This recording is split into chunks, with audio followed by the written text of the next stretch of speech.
Hi, thank you for coming to AAC Basics, the what, why, and how. I'm Kelly Kapalka, and I'm joined today by Jessa Bohm. Hi. We are assistive technology coaches with FCPS.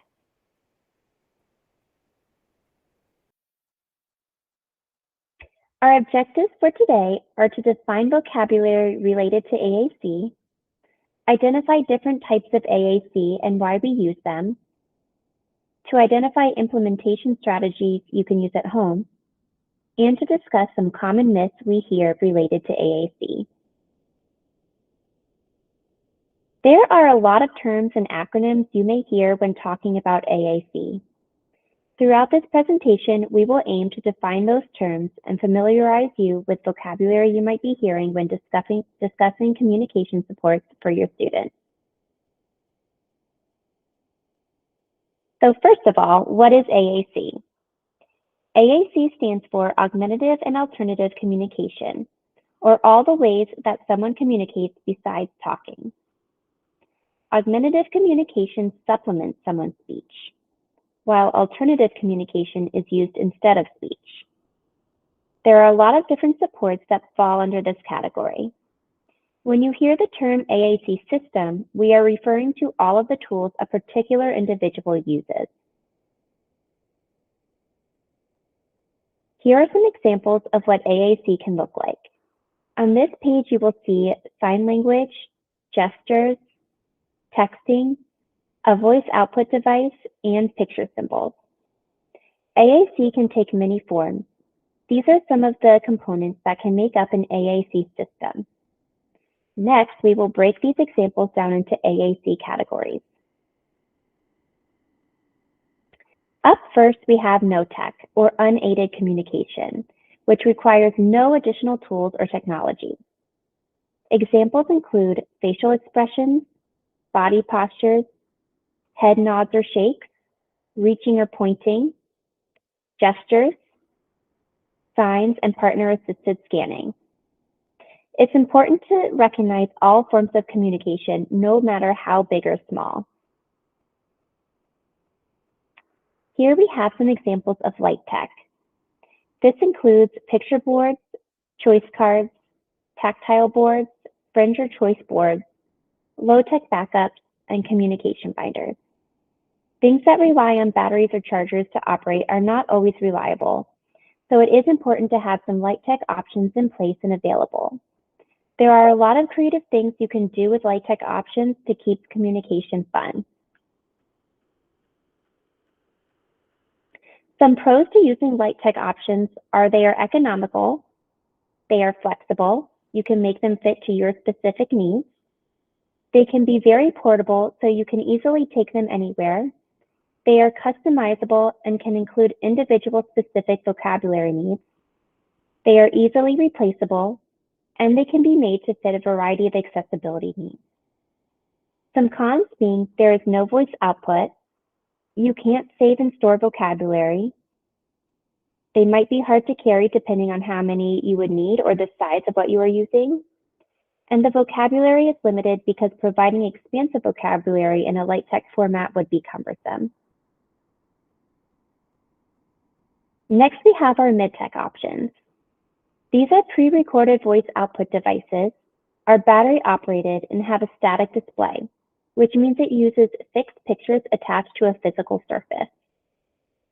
These devices can come in a variety of sizes to include single buttons, 2-cell to 32-cell options.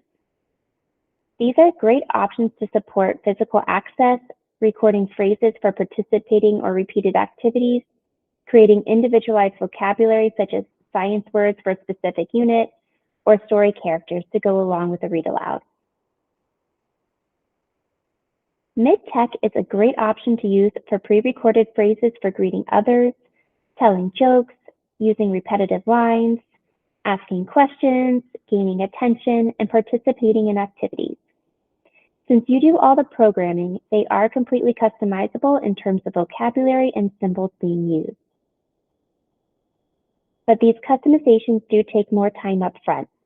The static display options and limited vocabulary don't give room for novel generative utterances. Since they are battery operated, they might not work all the time. And lastly, they are expensive, although less expensive than high-tech options. Next, we have our high-tech. You might hear high-tech options referred to as voice output device, AAC device, iPad, talker, or speech generating device. You can find high-tech devices on both dedicated devices and non-dedicated devices. Dedicated devices are for communication purposes only and come equipped with specific language systems, while non-dedicated devices can include iPads, tablets, phones, and computers. The language systems can then be purchased in addition to the device, and they can still be used for other functions. Different language systems offer varying features such as symbol sets, grid sizes, and language features. Before choosing a device, it is important to have an AT assessment completed to help determine which features are important to the individual user. Next, we will take a look at some of the most common high-tech devices we currently see. This list is by no means exhaustive, and there are other options available. On this page, we have LAMP Words for Life and Unity. These are both core word systems and use a familiar symbol set. We will talk more about what core language is in just a little bit. LAMP comes in only one grid size and uses the principle of motor planning, while the Unity system comes in various grid sizes and offers more flexibility in icon location. There are other differences, but those are important ones to note. On this page, we have TouchChat HD and WordPower language systems. TouchChat gives a variety of language and feature options to include core, text, category-based systems, and various grid sizes. Next, we have Proloquo with Proloquo to Go and Proloquo for Text. Proloquo to Go is highly customizable and folder-based. Proloquo for Text is a great text-based option with word and sentence prediction. Tobii Dynafox also offers both core and text-based systems. TD Snap offers a variety of page sets and accessibility features depending on the user's needs. While there is no one-size-fits-all device or language system, and there are more features to consider than the ones we just mentioned. Once again, it is important to work with a professional to determine which features are most important for your child. There are so many pros to high-tech, but there are some we chose to highlight. With high-tech, you get synthesized speech that is customizable to the individual. There is a large digital storage. Some of the language systems come with 3,000 plus words with room to add more. You get word and sentence prediction options. And most importantly, the user has the ability to create novel utterances of any length and complexity. The vocabulary options are limitless. Some things to keep in mind: high-tech options, just like any technology, can break down. They must be charged. Programming can be time-intensive depending on the language system. And depending on the device, they might be hard to transport. We believe these are small sacrifices to make for huge communication gains. Now I'm going to hand it off to Jessa.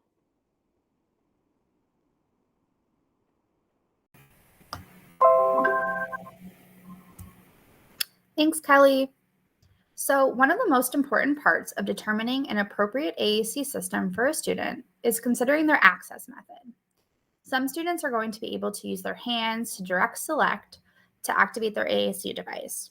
If there are fine motor concerns, a key guard can be used to help students be more accurate when using direct selection methods. Due to sensory motor needs, other learners may require alternative access methods, which means something other than touching the AAC device to activate it. So this can include things like eye gaze, where you would actually use your eyes to activate icons on an AAC device. You can use something called switch scanning, where you actually use switches to activate the icons on the device. You can see in the second picture down, that little girl is using 2 head switches to activate her communication device. You don't have to just use one access method.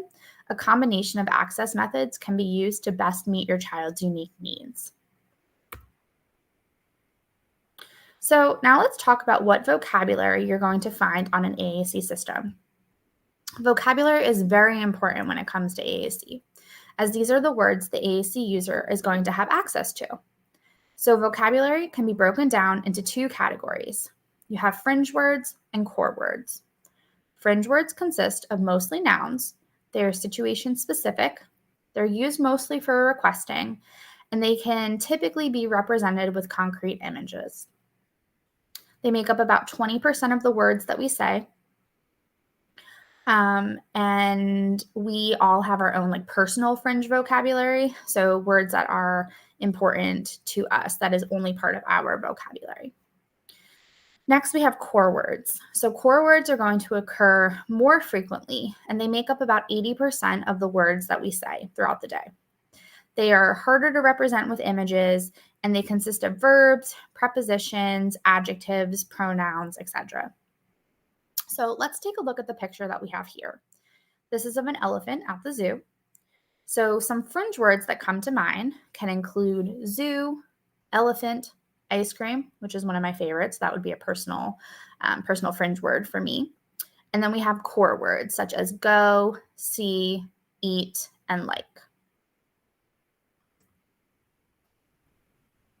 Okay, so we have core words and we have fringe words, but which are we going to include on our AAC device? Well, we want to make sure that we're including both. They're both important and they serve different functions. Our AAC system should emphasize core vocabulary, as those words will give us the most bang for our buck, and we can use them across settings. We want to include fringe vocabulary on our AAC systems to make them more comprehensive and personal. Vocabulary on AAC systems needs to be motivating for our AAC users, and there is nothing more motivating than their favorite things. So we need to make sure that our core words are in consistent locations, because the motor plan of where to locate those words is going to be extremely important. We don't want the locations of where to find words to change. Consistent motor plans are going to help promote automaticity. We also need to have a framework of where our fringe vocabulary is going to be located. Is it going to be categorized? Are we going to have it all on one page? We need to think about these factors when we're programming our AAC devices. All right, so moving on from vocabulary, we're now going to talk about multimodal communication. We are all multimodal communicators. Sometimes I use speech, other times I'm going to type, I'm going to handwrite, I'm going to text, or I'm going to use gestures to express myself. It is my right as the communicator to choose which mode of communication I want to use, and we need to give our AAC users the same exact respect and opportunity to choose their own modes of communication. We should acknowledge what they have expressed, and then we're going to model the mode of communication that we're trying to teach them. So for example, if our AAC user says a word on their device, they should not have to repeat what they just said using an alternative communication mode like verbal speech. We're going to honor the mode that they choose and then model the one that we're trying to teach them. This is going to help decrease frustration, because no one likes to have to repeat themselves over and over again.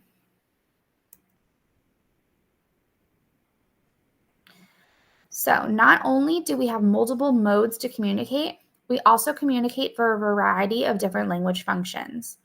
Some examples here include saying how we are feeling, asking for things, talking about what we've done, saying no. That's a really, really motivating and powerful language function.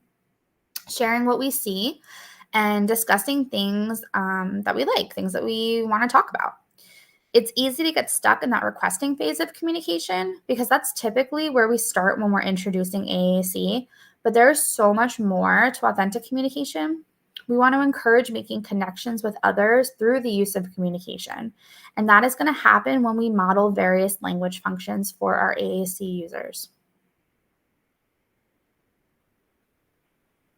Okay, so you might be thinking, well, this is great information and all, but I'm just not sure how to do this at home.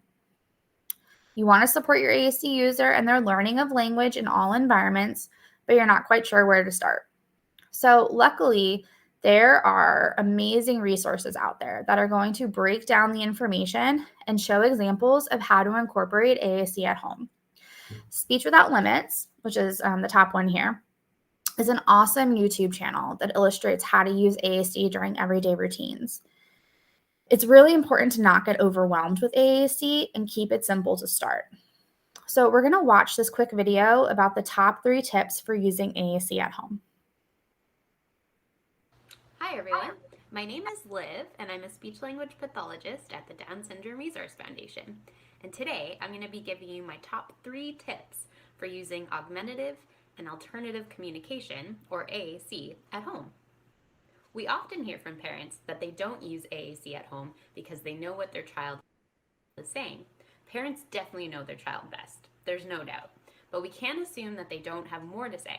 They could have so much more that they want to say, and this gives them practice with their AAC system so that they can use it with other people who are maybe less familiar with them and they might not know what they're saying. So here are my top 3 tips.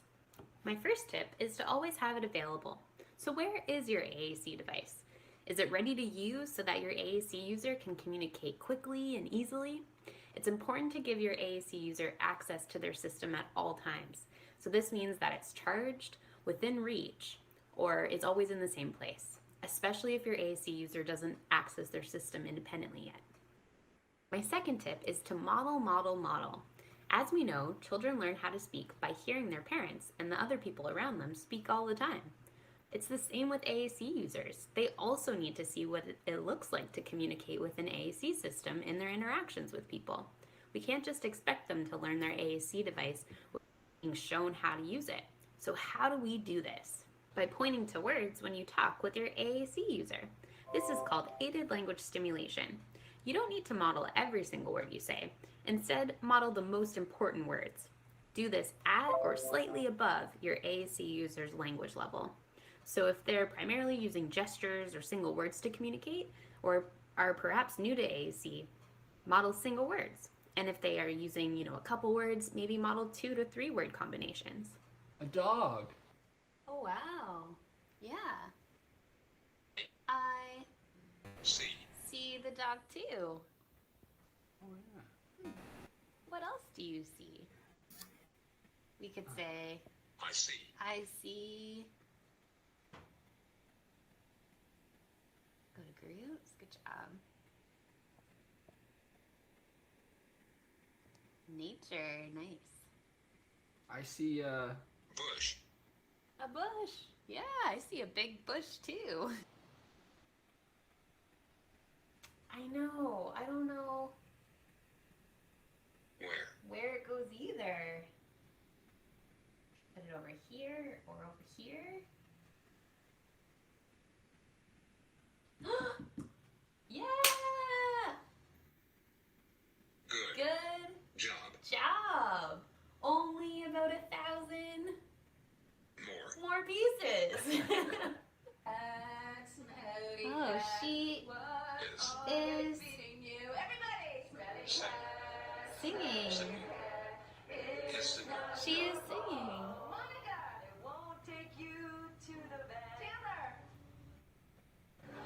Ooh.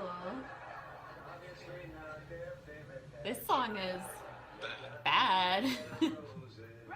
Once you feel comfortable with their device and modeling with it, find motivating opportunities to use it in your daily routine.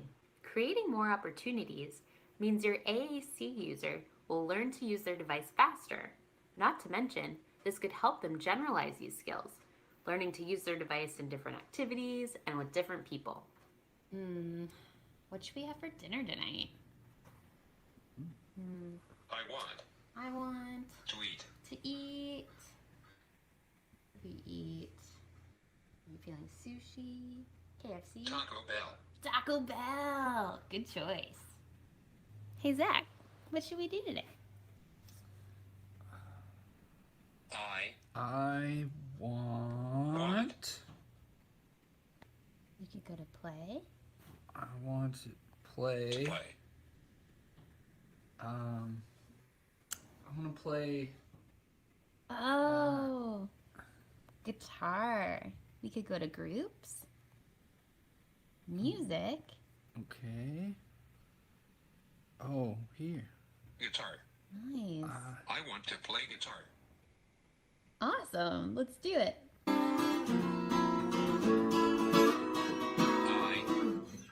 don't like that. Stop.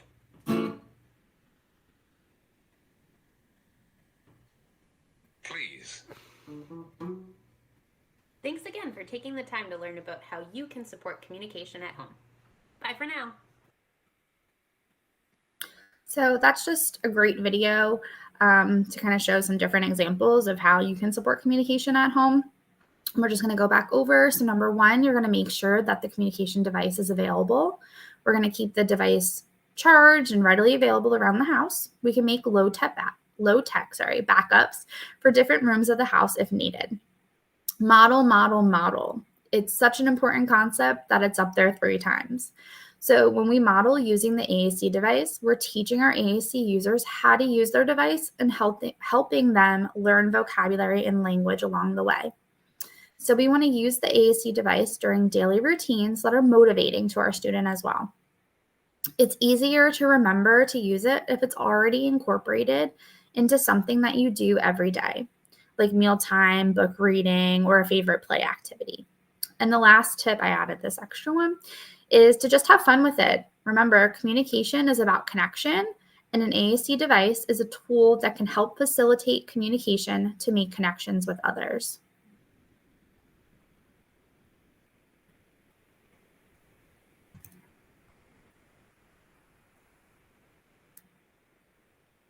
Okay, so I'm not sure about you, but I have heard quite a few myths about AAC over the years.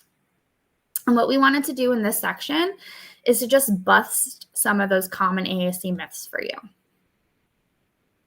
So our first myth is that AAC discourages or hinders verbal speech production. So I actually get this question a lot, and I'm really happy to share that the research shows that AAC use can actually help to promote verbal speech over time. If you're using a high-tech AAC device, our AAC users are consistently hearing auditory output when they make a selection on the device. So this can actually help our students to imitate what they hear and lead to an increase in verbal speech. So myth busted. Okay, our next myth is that a child is too young for AAC. I want to give them time to talk. So verbal speech is usually something that is continuously modeled and encouraged for our learners, but they need something in the meantime while they're learning to help bridge that gap. It is never too early to start introducing AAC, whether that be no tech, light tech, mid tech, or high tech, because AAC can provide access to thousands of vocabulary words a learner may not have had access to with verbal speech alone. So that myth, busted as well. Okay, our next myth. You must have good motor skills to use a speech generating AAC device. I'm here to tell you that's a big old myth. So remember our slide about alternative access methods? It's amazing what technology can do and how our learners can access their AAC systems now. You can use eye gaze, switches that you activate with your head or your feet or other body parts, or even a stylus in your mouth, as we saw in the one picture on a previous slide. There are so many different ways to access an AAC system that it's not necessary to have good motor skills. Eye gaze is one of the most amazing access methods that I've seen, and I'm encouraged that if we can find the right access method for our AAC users, we can open the doors to authentic communication for them. So again, myth busted. All right, so our next myth is that AAC is only for pre-verbal or nonverbal individuals. That's a myth. It's in the name, augmentative and alternative communication. We have part-time AAC users who are verbal, and for whatever reason, they choose to use AAC. So whether that be no tech to high tech to communicate. Some of our AAC users need it to help supplement their speech that is difficult for others to understand. They may use AAC as part of their repair strategies when they have a communication breakdown. Remember, AAC is for everyone. So myth busted. Okay, our next myth. Children should master light tech AAC before moving to high tech AAC.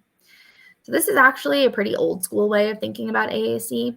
Our AAC users do not need to show mastery of one system before moving to another. We always want to approach AAC with the end goal in mind. So if our learner has progressive motor needs, we may want to look at different high-tech AAC options that can be mounted to a wheelchair with alternative access capabilities that they can grow into over time. That's just one example. Again, always starting with that end goal in mind. So light tech and high tech AAC can all be a part of the learner's AAC system. You could use light tech for certain activities and then the high tech device for others. It's important to have both options available, but it's not necessary to master one before moving on to the other.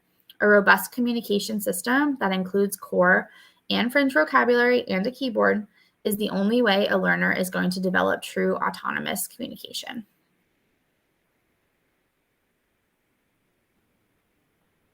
Okay, and then on to our last myth. There are cognitive and behavioral prerequisites to using AAC. The answer? No, no, no. I'm going to say it louder again. No. There are absolutely no cognitive or behavioral prerequisites to use AAC. Oftentimes our learners are having behaviors or they aren't able to demonstrate their knowledge because they don't have a reliable means of communication. So we need to presume competence and potential when looking at AAC for our learners. So this is going to mean starting with robust AAC systems that include the largest grid size that they can physically and visually access. And then we're going to pare down from there when teaching if needed. Depending on student behaviors, we might need to get creative about having low-tech backups of vocabulary and core boards, but there aren't any prerequisites to using AAC if you are concerned about behavior or cognitive abilities. As communication partners, we need to be modeling on the AAC device without expectation. We're going to be giving meaning to what the AAC user says with their device. That's how they make the connection between what it is they said on their device and what the word actually means. We're going to provide adequate wait time and make sure that they have access to their AAC system at all times. So that one, myth busted. Okay, so now that we've busted some common AAC myths, we wanted to leave you with the Communication Bill of Rights. So just because someone cannot use verbal speech alone does not mean that they don't have the same communication rights as us. Communication is a human right. They have the right to their own friends, the right to say no, to say how they feel, to make their own choices, to say what they think, to ask for information. They have the right to know about the people in their lives and ask questions about those people if they want, to be taught to communicate, to have their AAC systems available to them and in working order, to be heard and answered even if that answer is no, to be part of a community, to be treated with respect, to be talked to and not to be talked about, and to talk with them in a way that they will understand. So just remember, communication is powerful, and AAC is a powerful tool that can help make communication possible.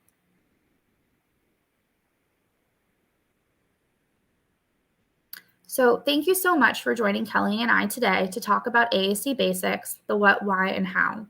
We hope this information was helpful for you no matter where you are in your AAC journey. We wanted to leave you with some of our favorite resources related to AAC.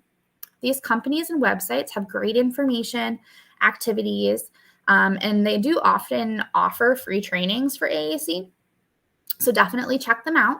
And don't forget to take a look at the ATS FCPS public website.